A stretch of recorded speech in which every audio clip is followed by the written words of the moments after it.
नमस्कार दोस्तों। आज आपका सीएनसी क्लासेस पार्ट 3 में स्वागत है आपका। आज आपके लिए लेके आए हैं, जो हम बात कर रहे थे मशीन की, और पिछले क्लास में जैसे हमने आपको बताया था सीएनसी मशीन के बारे में, सीएनसी मशीन के कुछ पार्ट पुर्जे के बारे में। तो आपने जाना था स्पिंडल क्या है, टरेट क्या है, टूल पोस्ट क्या है, टूल क्या है, और आपका टेलेस्टॉक क्या है, मशीन की सेफ्टी स्क्रीन क्या है, इसके बाद आपका जो कीबोर्ड क्या है, सॉफ्ट की क्या है। तो इस तरह से आपको हमने पिछले क्लास में कई सारी चीज़ बताया था, और आपने इस फोटो के माध्यम से अपने आप रिवीजन करना है, देखना है इसमें क्या क्या मैंने चित्र बनाया हुआ। आज बात करेंगे हम मशीन की। तो जब हम किसी सीएनसी मशीन को ऑपरेट करने जाते हैं तो हमें मशीन के बारे में पता होना चाहिए, जो इस मशीन का स्पेसिफिकेशन क्या है। तो मशीन की स्पेसिफिकेशन की बात करेंगे दोस्तों। आज बात करेंगे मशीन स्पेसिफिकेशन में क्या क्या हमें देखना है। तो सबसे पहले हम कोई भी मशीन लेते हैं, चाहे आप माइक्रोमेटिक का लो, चाहे आप ब्रदर का लो, चाहे आप मोराटा की मशीन लो, चाहे आप मैजेट्रोल का कंट्रोल लो, कोई भी मशीन आप लोगे तो उस मशीन का एक मॉडल होता है। जो भी मशीन आप सीएनसी मशीन लोगे, जिस कंपनी का भी लोगे, तो उसके साथ उस मशीन के ऊपर एक मॉडल लिखा हुआ होता है। जैसे मान लो आपने एक माइक्रोमेटिक की मशीन खरीद ली, तो उसका जोवर एक्सएल करके, कोई जोवर एक्सएल होगा, कोई LT2 एक्सएल होगा, कोई LT20C होगा। इस तरह से कई सारे आपको मॉडल मिलेंगे। तो उस मॉडल के साथ साथ स्पेसिफिकेशन आता है। स्पेसिफिकेशन में हम बात करेंगे क्या क्या देखना है। तो ये देखना है चक की साइज क्या है। मशीन का जो चक का साइज है, हर मशीन की चक की साइज अलग अलग आता है। तो चक का साइज जैसे कि यहाँ पे दिया हुआ है, मैंने एक मशीन लिया, उस मशीन का जो चक की साइज 165 बाय 200 mm का है। 165 जो उसकी लेंथ है, और उसकी जो डाया है वो 200 mm की है। तो इस तरह से चक को हमने सेलेक्ट किया। उसके बाद मैक्सिमम टर्निंग डाया, उस मशीन के ऊपर मैक्सिमम हम कितने डाया टर्न कर सकते हैं, कितना बड़ा पार्ट जो है, कितने डायमीटर का पार्ट हम उस मशीन के ऊपर लगा सकते हैं, बना सकते हैं। तो मैक्सिमम टर्निंग डाया 290 mm तक का पार्ट जो है हमने साइज में 290 mm का पार्ट हमने उस मशीन पे हम लगा सकते हैं और उसके ऊपर कटिंग कर सकते हैं। तीसरा जो दिया हुआ है मैक्सिमम जो आपका स्विंग डाया, मतलब जो आपका करेज है उसकी स्विंग क्या है, मतलब वो लंबाई कितने आगे पीछे जा सकता है। तो मैक्सिमम जो हम उस पार्ट की लंबाई की बात करेंगे तो 250 mm तक की पार्ट हम बना सकते हैं। तो ये अलग अलग मशीनों में अलग अलग साइज आपको मिलेगा। इस तरह से मैक्सिमम टर्निंग जो लेंथ है, जो लेंथ जो है, जो अब करेज कितने स्विंग करेगा 250 mm, बट जो पार्ट की लेंथ है मैक्सिमम कितने लेंथ तक की पार्ट हम बना सकते हैं। तो जैसा कि हमने इधर बताया 400 मिलीमीटर, 400 mm तक की पार्ट हम इस मशीन के ऊपर बना सकते हैं। स्पिंडल पावर किलोवाट में दिया हुआ है, तो कितने पावर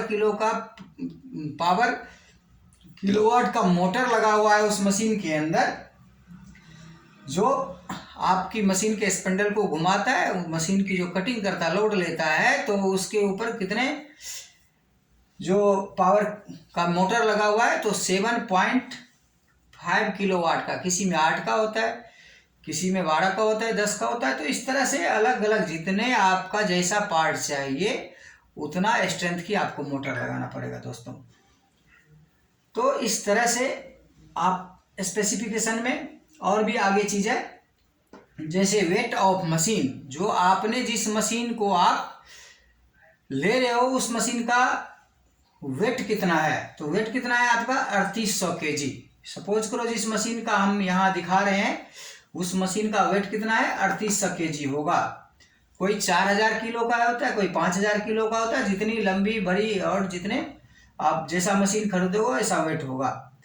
जो बेड की साइज है वो किस मेटल का बना हुआ है, जो बेड है आपका किस मेटल का बना हुआ है, तो ये मोस्टली ग्रे कास्ट आयरन का होता है। बेड किस चीज़ का होता है, ग्रे कास्ट आयरन का। और टाइप ऑफ स्पेंडल, वो किस टाइप का स्पेंडल है, मशीन के अंदर जो स्पेंडल लगा हुआ है वो किस टाइप का है। जैसे यहाँ पे एक मॉडल दिया हुआ है A25 टाइप की यहाँ स्पेंडल दिया हुआ है। स्पेंडल का जो आरपीएम है वो मैक्सिमम कितना आरपीएम तक स्पेंडल घूम सकता है, तो स्पेंडल की जो आरपीएम है वो 4000 तक लेगा। कितना लेगा, 4000 तक। इसकी जो रोटेशन है पर मिनट 4000 जो है पर मिनट की जो रोटेशन है। तो इस तरह से मशीन की ये आपको हमने स्पेसिफिकेशन बताया।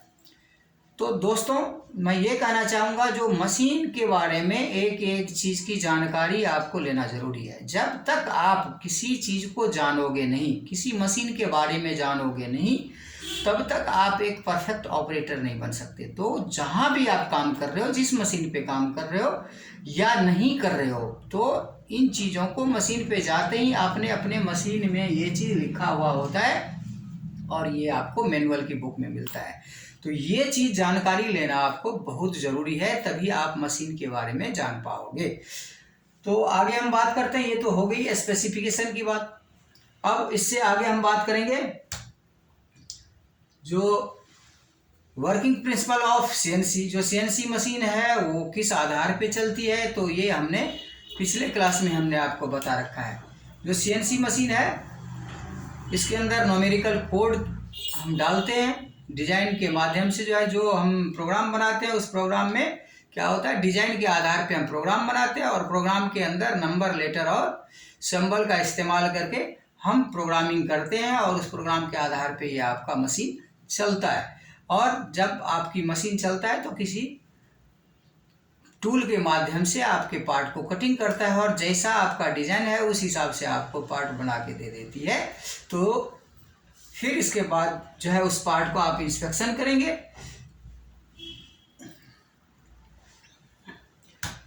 तो मेरा ये कहना है दोस्तों, जो मशीन में आपने लगभग चीज़ मैंने आपको बताया है मशीन के अंदर।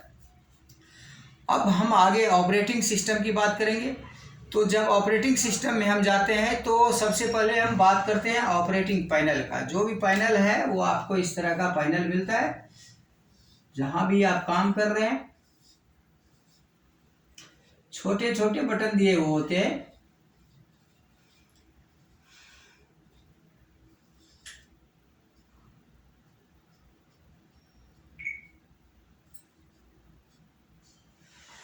इस तरह से आपको ऑपरेटिंग पैनल मिलता है। ऑपरेटिंग पैनल मिलता है तो जैसे मान लो ये है ऑन की बटन, ये ऑफ की बटन है। ऑन ऑफ, मशीन ऑन करना है और मशीन ऑफ करना है। तो इसके लिए यहाँ बटन, कुछ बटन दिया था। अलग अलग मशीनों में डिजाइन अलग अलग होती है, तो ये बटन इस तरह से दिया हुआ होता है। फिर उसके बाद मूड सिलेक्शन की बात करेंगे। किसकी बात करेंगे, जो मशीन की मूड सिलेक्शन की बात करेंगे। तो दोस्तों मैं यही कहना चाहता हूँ, जब आप मूड सिलेक्शन की बात होता है तो आपने देखना है अपने मशीन के अंदर सबसे पहले इस तरह से आपके मशीन के ऊपर एक मूड सेलेक्टर होता है, एक बटन होती है जो आपको घुमा के उसके और करना है। इसके ऊपर एरो होता है। सपोज करो मैं यहाँ लिखता हूँ, यहाँ पे जाओ,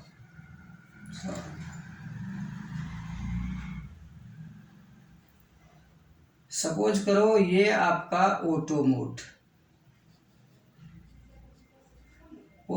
है, जॉग मोड है। इसके बाद आपका यहाँ हैंडल मोड होगा।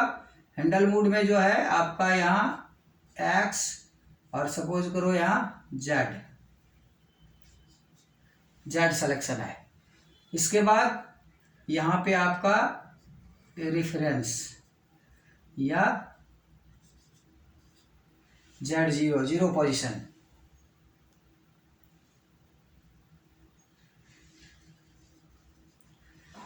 और फिर यहाँ पे करेंगे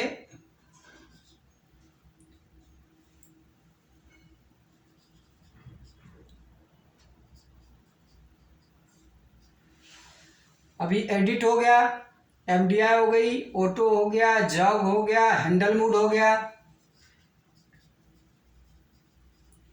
ये हैंडल मूड हो गया, ये रेफरेंस हो गई। और इसके बाद जो आप मशीन की जो रेफरेंस की पोजीशन है उसको 0 पोजीशन बोलते हैं। तो इस तरह से ये जो एरो है, जिस तरफ हम घुमा के इस एरो को ले जाएंगे वो सेलेक्ट हो जाएगा। तो इस एरो के माध्यम से हम हर मूड को अलग अलग दिशा में घुमा के और उस मूड का प्रयोग कर सकते हैं। तो इसका डिटेल हम आपको अगले क्लास में बताएंगे। और आज आपने इस तरह से जो स्पेसिफिकेशन आपने समझा है, इस स्पेसिफिकेशन को आपने भली भांति याद करना है। अब अगले वीडियो में हम आपको ऑपरेटिंग सिस्टम का एक हिंट दिया है, ऑपरेटिंग सिस्टम का पूरा पैनल के बारे में आपको अगले क्लास में बताएंगे। और अगले क्लास में ध्यान से देखना है यदि आपको भली भांति ऑपरेटिंग करना है।